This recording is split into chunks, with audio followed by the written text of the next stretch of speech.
ಕನ್ನಡದ ಮಣ್ಣಿನಲ್ಲಿ ಹುಟ್ಟುವುದೇ ಪುಣ್ಯ.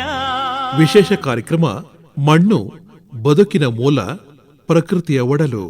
ಈ ಮಣ್ಣು ಚಿನ್ನ, ಈ ಮಣ್ಣೆ ಅನ್ನ, ಈ ಮಣ್ಣು ಚಿನ್ನ, ಈ ಮಣ್ಣೆ ಅನ್ನ. ಭೂತಾಯ ನಂಬಿ ನಾವು ಬೇಸಾಯ ಮಾಡೋಣ, ಮೂರೊತ್ತು ದವರ ಸುರಿಸಿ ಬೆಳೆಯನ್ನು ಪಡೆಯೋಣ.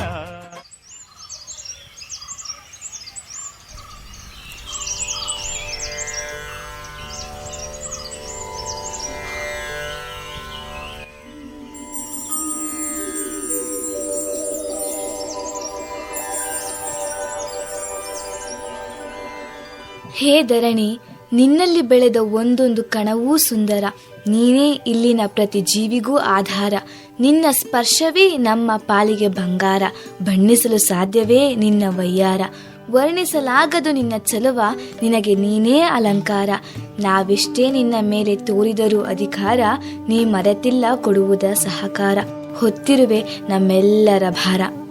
ಕೋಟಿ ವರ್ಷಗಳ ಹಿಂದೆ ಸಂಪೂರ್ಣ ಪ್ರಕೃತಿಯ ಒತ್ತಾಸೆಯಿಂದ ಭೂಮಿ ಮೂಲ ರೂಪಕ್ಕೆ ಸಮನ್ವಯದ ನಾಂದಿ ಹಾಡಿತು.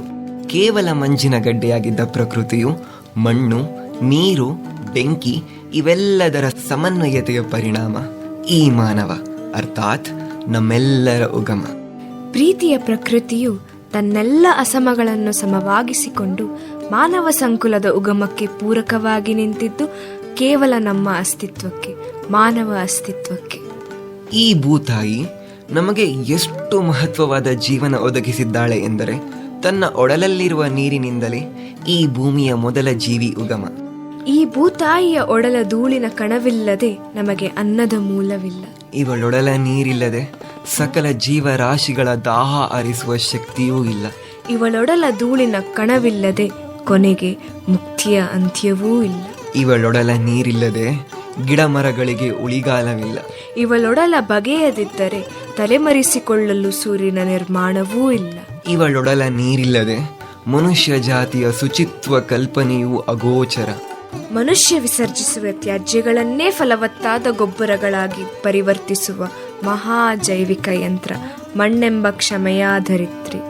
ಹೀಗೆ ಮಾನವ ಬದುಕಿಗೆ ಬೇಕಾದ ಪೂರಕವಾದ ವಾತಾವರಣವನ್ನು ತನ್ನ ಒಡಲಲ್ಲಿ ಸೃಷ್ಟಿಸಿ ಆತನಷ್ಟು ಸುಖಪ್ರದವಾಗಿ ಜೀವಿಸುತ್ತಿರುವ ಇನ್ನೊಂದು ಜೀವಿಯೇ ಇಲ್ಲ. ಇದೀಗ ಮಣ್ಣಿನ ಸಂರಕ್ಷಣೆಯ ಬಗ್ಗೆ ಕಿರುನಾಟಕ ನಿಮ್ಮ ಮುಂದೆ. ಶೀರ್ಷಿಕೆ ಮಣ್ಣು ಬದುಕಿನ ಮೂಲ. ಬಂದ್ಯಾ ಕೂಸೆ, ಶಾಲೆ ಈಸ್ಬಿರ್ನೆ ಬಿಟ್ಬಿಡ್ತಾ ನಿನ್ಗೆ? ಹೂ ಅಪ್ಪಯ್ಯ, ಬಿಟ್ಬಿಟ್ರು. ನಾನು ಅವ್ವ ನಿಂಗೆ ಊಟ ತಂದಿದ್ದೀವಿ, ಬಾ ಊಟ ಮಾಡುವಂತೆ. ಲೋ ಮಗ ವೆಂಕಟೇಶ, ಸೂರ್ಯ ನೆತ್ತಿ ಮ್ಯಾಗ ಬಂದವ್ ಕಣಪ್ಪ. ನಿನ್ ಕೆಲ್ಸ ಇದ್ದಿದ್ದೆಯ, ಬಾ ಮೊದ್ಲು ಉಣ್ಣುವಂತೆ. ಹಾವಾ ಬತ್ತಾ ಇದ್ದೀನಿ ನೋಡು. ಬಾ ಬಾ ತಕ್ಕ ಕೈ ತೊಳ್ಕ. ನಿಂಗಿಷ್ಟ ಅಂತವಾ ಉಪ್ಸಾರು ಮುದ್ದೆ ಮಾಡ್ಕ ಬಂದಿನಿ, ಬಾ ಉಣ್ಣು. ಅಪ್ಪಯ್ಯ, ಇವತ್ ಶಾಲೆಯಲ್ಲಿ ಏನಾಯ್ತು ಗೊತ್ತಾ ಅಪ್ಪಯ್ಯ? ಅಪ್ಪಯ್ಯ ಅಪ್ಪಯ್ಯ. ಓ ಅವ್ವ, ಯಾಕೋ ಅಪ್ಪಯ್ಯ ಊಟನೇ ಮಾಡ್ತಲ್ಲ, ತಟ್ಟೆನೇ ನೋಡ್ಕೊ ಕುಂತೈತೆ. ಅದೇನಾಯ್ತು ಸಿ ಕೇಳ್ ನೋಡು. ಯಾಕ್ ಮಗ ತಟ್ಟೆ ಮುಂದೆ ಹಿಂಗ್ ಕುಂತಿಯಲ್ಲೋ, ಏನಾಯ್ತಪ್ಪ? ಏನು ಅಂತ ಹೇಳವ, ಈ ತಟ್ಟೆನ್ ನೋಡ್ತಿದ್ರೆ ನಮ್ಮ ಮುಂದಿನ ಪೀಳಿಗೆಗೆ ಅನ್ನ ಸಿಗುತ್ತೋ ಇಲ್ವೋ ಅನ್ಸ್ಬಿಟ್ಟೈತೆ. ಒಂದಲ್ಲ ಎರಡಲ್ಲ, 3 ವರ್ಷದಿಂದ ನನ್ನ ಇಡೀ ಶ್ರಮ ದುಡ್ಡು ಎಲ್ಲನೂ ಈ ಭೂತಾಯಿ ಮೇಲೆ ಹೂಡಿಕೆ ಮಾಡಿದ್ದೀನಿ. ಅವಳೇ ನಮಗೆಲ್ಲ ಆಧಾರ. ಅವಳೇ ನಮ್ಮ ಕೈ ಕೊಟ್ಬಿಟ್ರೆ ಇನ್ಯಾರವ ನಮ್ಮ ಕೈ ಹಿಡಿತಾರೆ? ಅವಳಿಗೆ ನಮ್ಮೇಲೆ ಕರುಣೆ ಅನ್ನೋದೇ ಇಲ್ಲ. ನಮ್ಮೆಲ್ಲರ ಕೂಗು ಅವಳಿಗೆ ಅದು ಯಾವಾಗ ಕೇಳಿಸುತ್ತೋ ಏನೋ. ಪ್ರತಿದಿನವೂ ಸಾಯುತ್ತಿರುವೇನಾ, ಹಸಿರೆಲ್ಲ ಖಾಲಿಯಾದಂತೆ. ಪ್ರತಿಕ್ಷಣವೂ ಕಾಡುತ್ತಿದೆ ಭಯವು, ಸದ್ದಿಲ್ಲದ ಕಿರುಚಾಡಿರುವೇನಾ. ನನ್ನನ್ನು ಉಳಿಸಿ ನನ್ನನ್ನು ಉಳಿಸಿ, ಹಸಿರು ಬೆಳೆಸಿ ನನ್ನನ್ನು ಉಳಿಸಿ. ಅಪ್ಪಯ್ಯ, ಯಾರೋ ಹಾಡಾಡ್ತವ್ರೆ ಅಲ್ವಾ ಅಪ್ಪಯ್ಯ? ಕೇಳಿಸ್ತಾಯ್ತಾ ಅಪ್ಪಯ್ಯ? ಹ್ಞೂ ಮಗಿ, ನನಗೂ ಹಾಡು ಕೇಳಿಸ್ತೈತೆ, ಆದರೆ ಧ್ವನಿ ಇಲ್ಲಿಂದ ಬತ್ತಾಯ್ತಂತಾನೆ ಗೊತ್ತಾಗ್ತಿಲ್ಲ. ಅವ್ವ, ನಿನ್ಗೇನಾದರೂ ಕೇಳಿಸ್ತಾಯ್ತಾ ಅವ್ವ? ಆಲಿಸ್ಕಮ್ಮಗ, ನಿಧಾನವಾಗಿ ಆಲಿಸ್ಕ. ಭೂತಾಯಿ ಮಾತಾಡ್ತಾವಳೆ ಕಳ್ಳ. ಏನು ಭೂತಾಯಿ ಮಾತಾಡ್ತಾವಳ? ಹವಾ ಅವ್ವ, ನನ್ ಕೂಗ್ ಕೇಳಿಸ್ತೇನವ ನಿನ್ಗೆ? ಕೇಳಿಸ್ತಪ್ಪ, ಕೇಳಿಸ್ತು. ಅವ್ವ, ನಾನು ನಿನ್ಗೆ ಏನೇನೆಲ್ಲ ಮಾಡಿದ್ದೀನಿ ಗೊತ್ತಾ? ಹಳ್ಳಿನಾಗಿಂದ ಹೊಸ ಟ್ಯಾಕ್ಟ್ರ್ ಕರೆಸಿ 4 ಸರಿ ಉಳುಮೆ ಮಾಡಿಸಿದ್ದೀನಿ. ನನ್ನ ಎದೆ ಮೇಲೆ ಬರೆ ಎಳಿತಿದ್ಯಾ ನೀನು? ಅವ್ವ, ನೀನ್ ಫಲ ಚೆನ್ನಾಗಿ ಕೊಡ್ಲಿ ಅಂತ ಪ್ಯಾಟೆಗಿಂತ ಗೊಬ್ಬರ ತಂದು ಹಾಕಿದ್ದೀನಿ. ಹೆತ್ತವನ್ಗೆ ವಿಷ ಉಣ್ಸೋ ಕೆಲಸ ಮಾಡ್ತಿದ್ಯಾ ನೀನು. ನಿನ್ಗೆ ತಿಳಿಯದೇನೋ ಸಾಕಷ್ಟು ಕಲ್ಮಶಗಳನ್ನ ಹಾಕ್ತಾ ಇದೆಯಾ ಕಂದ. ನೀನ್ ಹಾಕೋ ಬಿಸಿ ಗೊಬ್ಬರ ನನ್ನ ಒಡಲನ್ನ ಸುಡ್ತಾ ಇದೆ. ನನ್ನಲ್ಲಿರೋ ಕೋಟ್ಯಾಂತರ ಜೀವಿಗಳು ಸಾಯ್ತಾ ಇದ್ದಾವೆ. ಅವುಗಳ ಅಳುವಿನ ಕೂಗು ನನ್ನ ಕರುಳನ್ನ ಹಿಂಡ್ತಾ ಇದೆ. ಇಷ್ಟೆಲ್ಲ ಆಗಿ ಚೆನ್ನಾಗಿ ಬೆಳೆ ಕೊಡು ಅಂದ್ರೆ ಹೇಗೆ ಕೊಡ್ಲಿ ಹೇಳು? ನಾನೇನವ್ವ ಮಾಡಿದೆ? ಜಗತ್ತಲ್ಲಿರೋ ರೈತರೆಲ್ಲ ಏನೇನ್ ಮಾಡ್ತಾರೋ ಅದನ್ನೇ ತಾನೇ ನಾನು ಮಾಡ್ತಿರೋದು. ಒಮ್ಮೆ ನನ್ನ ಮಣ್ಣು ತುಂಬ ಶುದ್ಧವಾಗಿತ್ತು. ಬೀಜ ಬಿದ್ದರೆ ಬೆಳೆದಿತ್ತು, ಮಳೆ ಬಂದರೆ ಕುಡಿದಿತ್ತು. ಮನುಷ್ಯರು ನನ್ನನ್ನು ತಾಯಿ ಅಂತ ನೋಡ್ತಿದ್ದ ಕಾಲ ಅದು. ಆದರೆ ನಿಧಾನವಾಗಿ ಎಲ್ಲ ಬದಲಾಯಿತು. ಅವ್ರು ನನ್ನ ಮೇಲೆ ನೋವು ಮಾಡೋದನ್ನ ಪ್ರಾರಂಭಿಸಿದ್ರು. ಅವ್ರ ಬೆಳೆ ಹೆಚ್ಚು ಬರಬೇಕು, ಚೆನ್ನಾಗಿ ಬರಬೇಕು ಅಂತ ನನ್ನ ಮೇಲೆ ರಾಸಾಯನಿಕಗಳ ಮಳೆ ಸುರಿಸ್ತಾ ಇದ್ದಾರೆ. ಪ್ರತಿ ಬಾರಿಯ ಸಿಂಪಡಣೆಯೂ ನನ್ನ ಉಸಿರನ್ನ ಕಡಿಮೆ ಮಾಡ್ತಾ ಇದೆ. ನನ್ನೊಳಗಿನ ಕೀಟಗಳು, ಪೋಷಕಾಂಶಗಳೆಲ್ಲ ಸಾಯ್ತಾ ಇದ್ದಾವೆ. ನನ್ನ ನದಿಗಳಲ್ಲಿ, ಹೊಳೆಗಳಲ್ಲಿ, ನೆಲದೊಳಗೆ ಕಾರ್ಖಾನೆಗಳು ತಮ್ಮ ವಿಷಗಳನ್ನು ಸುರಿಸಿದಾಗ ಅದನ್ನು ತಡೆಯಲು ನನಗೆ ಶಕ್ತಿ ಇಲ್ಲ. ಆ ವಿಷ ಮಣ್ಣಿಗೆ ಸೇರಿದಾಗ ನಾನು ಕಪ್ಪಾಗಿ ಜಡವಾಗಿ ಮಾರ್ಪಟ್ಟೆ. ಇನ್ನು ಮನುಷ್ಯರು ಎಷ್ಟೇ ಜ್ಞಾನ ಸಂಪಾದಿಸಿದರೂ ಅದನ್ನು ಕಾರ್ಯರೂಪಕ್ಕೆ ತರುವುದರಲ್ಲಿ ವಿಫಲರಾಗ್ತಾ ಇದ್ದಾರೆ. ನೀವು ಬಳಸಿದ ಪ್ಲಾಸ್ಟಿಕ್ ಅನ್ನ ಎಲ್ಲಿ ಬೇಕಂದ್ರಲ್ಲಿ ಬಿಸಾಡ್ತೀರಾ. ನಾನು ಅದನ್ನು ಜೀರ್ಣಿಸಿಕೊಳ್ಳಲಾರೆ. ಶತಮಾನಗಳವರೆಗೂ ಅದು ನನ್ನ ಹೃದಯದಲ್ಲಿ ಮೂಳೆಯಂತೆ ಚುಚ್ಚುತ್ತದೆ. ನನ್ನ ಮೇಲೆ ತಂಪಾದ ಗಾಳಿ ಓಡಾಡುವುದನ್ನು ನಿಲ್ಲಿಸಿದಾಗ ಮರಗಳು ಕಡಿತವಾದವು. ಮೂಲವಿಲ್ಲದ ಮಣ್ಣು ಗಾಳಿಯಲ್ಲಿ ಹಾರಿ ಹೋದದ್ದು. ಉಳಿದದ್ದು ಮಣ್ಣೇನಿಲ್ಲ, ಧೂಳು ಮಾತ್ರ. ಏನವ ಹಿಂಗೆ ಹೇಳ್ತಿದ್ಯಾ? ಜಗತ್ತೇ ಮುಂದುವರಿತಿರೋ ಹೊತ್ತಲ್ಲಿ ನಾವು ಮುಂದುವರಿಬೇಕು ಅನ್ಕೊಳ್ಳೋದ್ರಲ್ಲಿ ತಪ್ಪೇನೈತೆ ಹೇಳು? ಬದಲಾವಣೆ ಜಗದ ನಿಯಮ ಮಗ. ಆದ್ರೆ ಮಾಲ್ಗಳು, ಕಮರ್ಷಿಯಲ್ ಕಾಂಪ್ಲೆಕ್ಸ್ಗಳ ನಿರ್ಮಾಣಕ್ಕೆ ರಾಜ ಕಾಲುವೆಗಳು ಮಂಗಮಾಯ.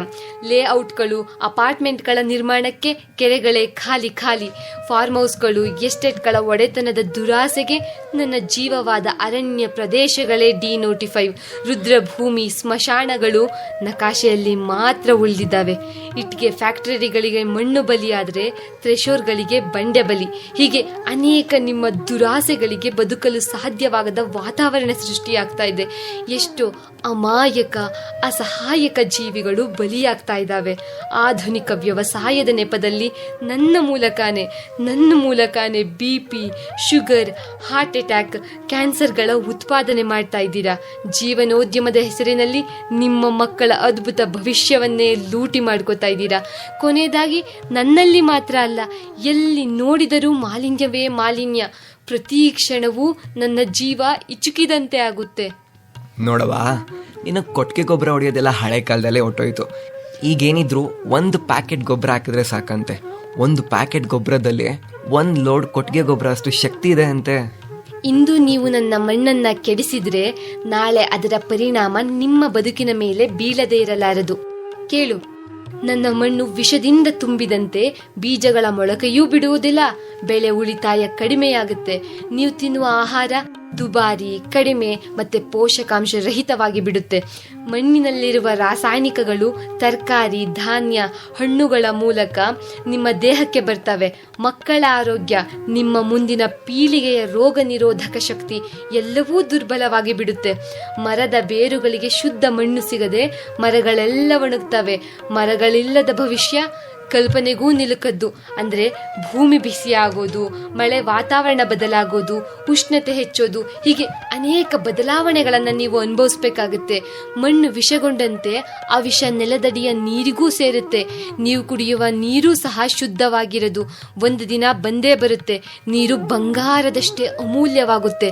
ಹುಳು, ಹಾಡು ಹಕ್ಕಿ, ನೆಲದೊಳಗಿನ ಕೀಟಗಳು, ಪ್ರಾಣಿಗಳು ಎಲ್ಲವೂ ಮುಖ್ಯ. ಕೇವಲ ನೀವು ಮಾತ್ರ ಬದುಕಬೇಕು ಅಂದರೆ ಸರಿಯಲ್ಲ ಅದು. ಅವರು ಬದುಕದೇ ಇದ್ದರೆ ಸಂಪೂರ್ಣ ಪರಿಸರ ವ್ಯವಸ್ಥೆ ಕುಸಿಯುತ್ತೆ. ನನ್ನ ಮೇಲೆ ಓಡಾಡುತ್ತಿದ್ದ ಎಷ್ಟೋ ಅನೇಕ ಜೀವಗಳು ಕಣ್ಮರೆಯಾಗಿ ಹೋಗುತ್ತಿವೆ. ನಮ್ಮ ಹಿಂದಿನ ಪರಂಪರೆ ಎಲ್ಲ ಏನೇನು ಮಾಡ್ಕೊಂಬಂದಿದ್ಯೋ ಅದನ್ನೇ ನಾವು ಮಾಡ್ತಿರೋದು. ಹಬ್ಬಬ್ಬ ಅಂದರೆ ಎತ್ಗಳ ಜಾಗದಲ್ಲಿ ಟ್ಯಾಕ್ಟ್ರಿಗಳು ಬಂದಿದ್ದಾವೆ, ಕೊಟ್ಟಿಗೆ ಗೊಬ್ಬರ ಜಾಗದಲ್ಲಿ ಪ್ಯಾಕೆಟ್ ಗೊಬ್ಬರ ಬಂದೈತೆ, ಅಷ್ಟೇ ಅಲ್ವಾ?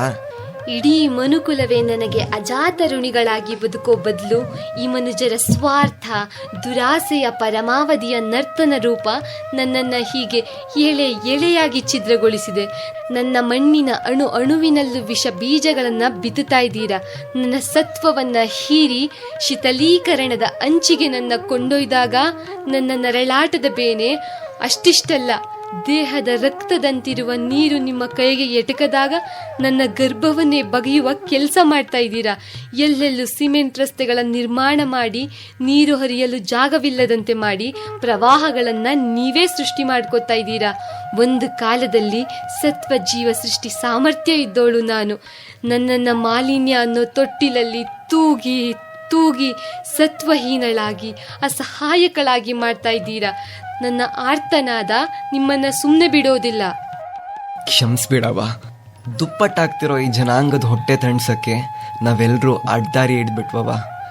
ಪಾಪಿಗಳು ನಾವು. ನಿನಗೂ ಒಂದು ಜೀವ ಇರುತ್ತೆ, ನಿನಗೂ ನೋವಾಗುತ್ತೆ ಅನ್ನೋದನ್ನೇ ಮರ್ತ್ಬಿಟ್ವಿ. ದಯವಿಟ್ಟು ಕ್ಷಮಿಸ್ಬಿಡವ. ಕ್ಷಮಿಸ್ತೆ ಹೇಗಿರ್ಲಿ ಮಗ, ನೀವೆಲ್ಲರೂ ನನ್ನ ಮಕ್ಕಳೇ. ಪಶ್ಚಾತ್ತಾಪಕ್ಕಿಂತ ದೊಡ್ಡ ಶಿಕ್ಷೆ ಇಲ್ಲ ಮಗ.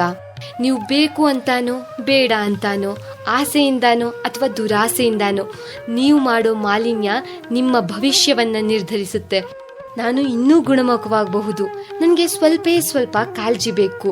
ಕಡಿಮೆ ರಾಸಾಯನಿಕಗಳ ಬಳಕೆ, ಜೈವಿಕ ಕೃಷಿ, ಮರ ಗಿಡಗಳನ್ನು ನೆಡೋದು, ಪ್ಲಾಸ್ಟಿಕ್ ಕಡಿಮೆ ಮಾಡೋದು, ನದಿಗಳನ್ನು ಶುದ್ಧವಾಗಿಡೋದು, ಹೀಗೆ ನಿಮ್ಮ ಪೂರ್ವಜರು ನನ್ನನ್ನು ಸರಿಯಾದ ಶುದ್ಧ ಮಾರ್ಗದಲ್ಲಿ ಬೆಳೆಸಿದ್ದಕ್ಕಾಗಿ ಇಂದೂ ಸಹ ನೀವು ಈ ಮಣ್ಣಿನಲ್ಲಿ ಅನ್ನ ತಿಂತಾ ಇದ್ದೀರಾ. ನಿಮ್ಮ ಮುಂದಿನ ಪೀಳಿಗೆಯೂ ನಿಮ್ಮಂತೆ ಫಲವತ್ತಾದ ಭೂಮಿಗಾಗಿ ಕಾಯ್ತಾ ಇರುತ್ತೆ ಅನ್ನೋದನ್ನ ಮರಿಬೇಡಿ. ಒಂದು ಮಾತನ್ನ ನೆನ್ಪಿಟ್ಕೊಳ್ಳಿ, ನೀವು ನನ್ನನ್ನು ರಕ್ಷಿಸಿದರೆ ನಾನು ಖಂಡಿತ ನಿಮ್ಮನ್ನು ರಕ್ಷಿಸ್ತೇನೆ. ಒಂದು ವೇಳೆ ನೀವು ನನ್ನನ್ನು ಕೈ ಬಿಟ್ರೆ ನಾನು ಮೌನವಾಗಿ ಬಿಡುತ್ತೇನೆ. ತುಂಬಾ ಎಲ್ಲ ರೈತರು ಯಥೇಚ್ಛವಾಗಿ ಶುಂಠಿ ಬೆಳೀತಿದ್ದಾರೆ. ಮತ್ತೆ ಅದಕ್ಕೆ ಗೊಬ್ಬರ, ಔಷಧಿ ಅಂತ 4 to 5 ಲಕ್ಷ ಖರ್ಚು ಮಾಡಬೇಕು. ಲೆಕ್ಕವಿಲ್ದಂಗೆ ಹಾಕ್ತಿದ್ದಾರೆ. ಇನ್ನೆಲ್ಲಿ ಲಾಭ ಬರುತ್ತೆ? ಯಾವಾಗಲೂ ಕಮ್ಮಿ ಖರ್ಚಲ್ಲಿ ದೊಡ್ಡ ಲಾಭ ನೋಡಬೇಕು ವೆಂಕಟೇಶ್ ಅವರೇ. ಹಾಗಾದರೆ ನನ್ನ ಬೆಳೆ ಚೆನ್ನಾಗಿ ಬರಬೇಕಂದ್ರೆ ನಾನು ಏನೇನೆಲ್ಲ ಮಾಡಬೇಕು ಮೇಡಮ್ ಅವರೇ? ಏನಿಲ್ಲ, ಯಾವಾಗಲೂ ಶುಂಠಿನ ಒಟ್ಟಿಗೆ ಪಕ್ಕ ಉಣ್ಬಾರ್ದು. ಯಾಕಂದರೆ ಅವು ಪೋಷಕಾಂಶನೆಲ್ಲ ಹೀರಿ ಮಣ್ಣು ಸತ್ವ ಕಳ್ಕೊಬಿಡುತ್ತೆ.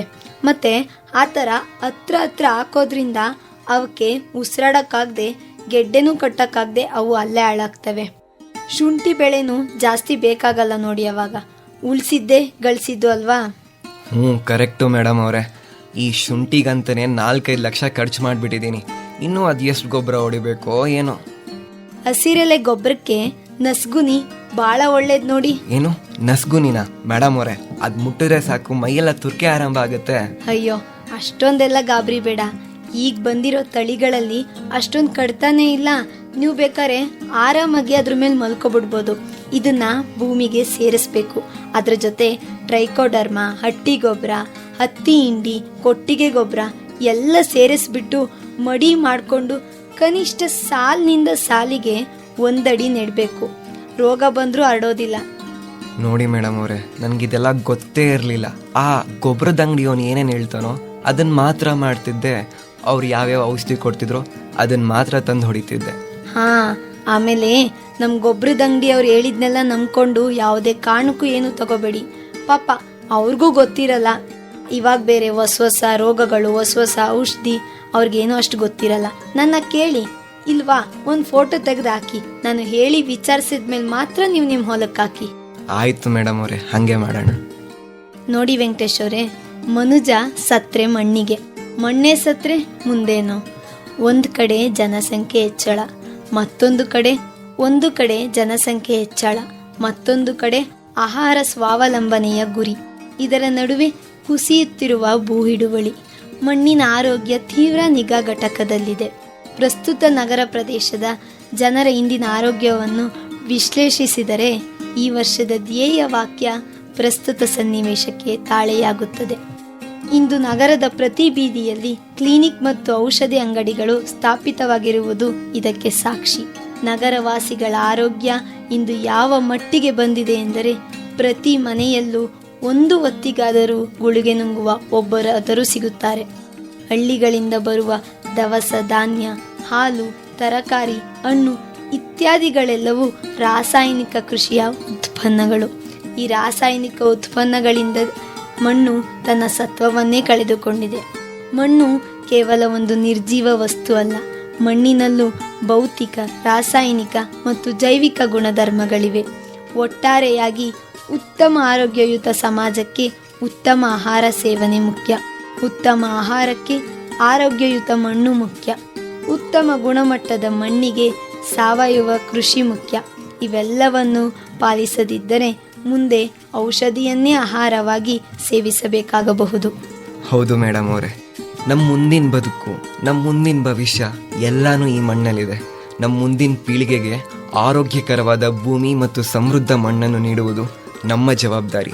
ಈ ವಿಶ್ವ ಮಣ್ಣು ದಿನದಂದು ನಾವು ರಾಸಾಯನಿಕಗಳ ಬಳಕೆ ಕಡಿಮೆ ಮಾಡಿ ಸಾವಯವ ಪದ್ಧತಿಗಳನ್ನು ಅಳವಡಿಸಿಕೊಂಡು ಗಿಡಮರಗಳನ್ನು ನೆಟ್ಟು ಭೂಮಿಯ ಈ ಮಹಾನಿಧಿಯಾದ ಮಣ್ಣನ್ನು ರಕ್ಷಿಸೋಣ. ಮಣ್ಣನ್ನು ಎಚ್ಚರಗೊಳ್ಳಿ ಜನಗಳೇ, ಭೂಮಿಗಾಗಿ ಈ ವಾಗ್ದಾನ ಮಾಡೋಣ ಈ ಶುಭ ಗಳಿಗೆಯಲೇ. ಕೈ ಜೋಡಿಸೋಣ, ಬದಲಿಸೋಣ ಚರಿತ್ರೆಯನ್ನು, ವಿಧಿಯನ್ನು ನಾವು ಎದುರಿಸಿ ಒಗ್ಗಟ್ಟಿನಲ್ಲಿದೆ ಜಯ ನಮಗೆ. ಕೈ ಜೋಡಿಸೋಣ, ಎಲ್ಲ ದೇಶಕ್ಕೂ ಈ ಕರೆ, ಎಲ್ಲ ಜನಕ್ಕೂ ಈ ಮೊರೆ, ನಮ್ಮ ಬಳಿ ವಸುಂಧರೆ.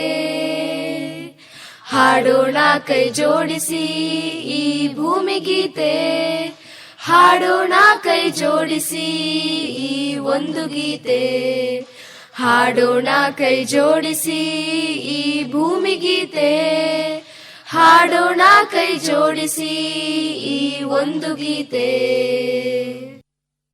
ನನ್ನ ನಿನ್ನದಿದು ಕರ್ತವ್ಯ, ಅವರದೋ ಇವರದೋ ಅಲ್ಲ, ಎಲ್ಲರದು ಇಲ್ಲಿ ಪಾತ್ರವಿದೆ. ಕೈ ಜೋಡಿಸೋಣ, ಕೊನೆಯ ಅವಕಾಶ ಇದು ನಮಗೆ, ನಮ್ಮ ಭೂಗೋಳ ರಕ್ಷಣೆಗೆ, ಆದ್ದರಿಂದ ತಡ ಮಾಡದೆ ಕೈ ಜೋಡಿಸೋಣ. ನಿರ್ಮಲವಾಗಲಿ ಸಾಗರ, ಮನಸ್ಸು ಭರವಸೆಯ ಆಗರ, ಇರಲಿ ಪ್ರೀತಿ ನಿರಂತರ. ಹಾಡೋಣ ಕೈ ಜೋಡಿಸಿ ಈ ಭೂಮಿ ಗೀತೆ, ಹಾಡೋಣ ಕೈ ಜೋಡಿಸಿ ಈ ಒಂದು ಗೀತೆ, ಹಾಡೋಣ ಕೈ ಜೋಡಿಸಿ ಈ ಭೂಮಿ ಗೀತೆ, ಹಾಡೋಣ ಕೈ ಜೋಡಿಸಿ ಈ ಒಂದು ಗೀತೆ. ಒಂದು ಗೀತೆ, ಒಂದು ಗೀತೆ, ಒಂದು ಗೀತೆ, ಹಾಡೋಣ ಕೈ ಜೋಡಿಸಿ ಈ ಭೂಮಿ ಗೀತೆ. ಒಂದು ಗೀತೆ, ಒಂದು ಗೀತೆ, ಒಂದು ಗೀತೆ, ಹಾಡೋಣ ಕೈ ಜೋಡಿಸಿ ಈ ಭೂಮಿ ಗೀತೆ.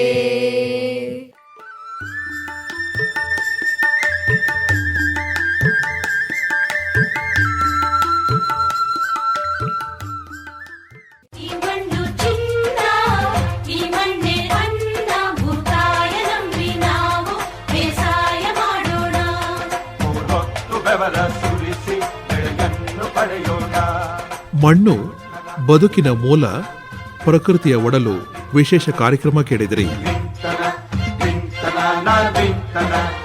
ಭಾಗವಹಿಸಿದ್ದವರು ಮೈಸೂರು ತಾಲೂಕು ಯಲಚನಹಳ್ಳಿಯ ತೋಟಗಾರಿಕಾ ಮಹಾವಿದ್ಯಾಲಯದ ವಿದ್ಯಾರ್ಥಿಗಳಾದ ಬಿಎಂ ಗೌರಿಶಂಕರ್, ಡಿಕೆ ಸಾನಿಕಾ, ಟಿಕೆ ಗಾನವಿ, ಸಂಹಿತಾ ಎನ್ ಗೌಡ ಹಾಗೂ ಎಂ ಅನನ್ಯ.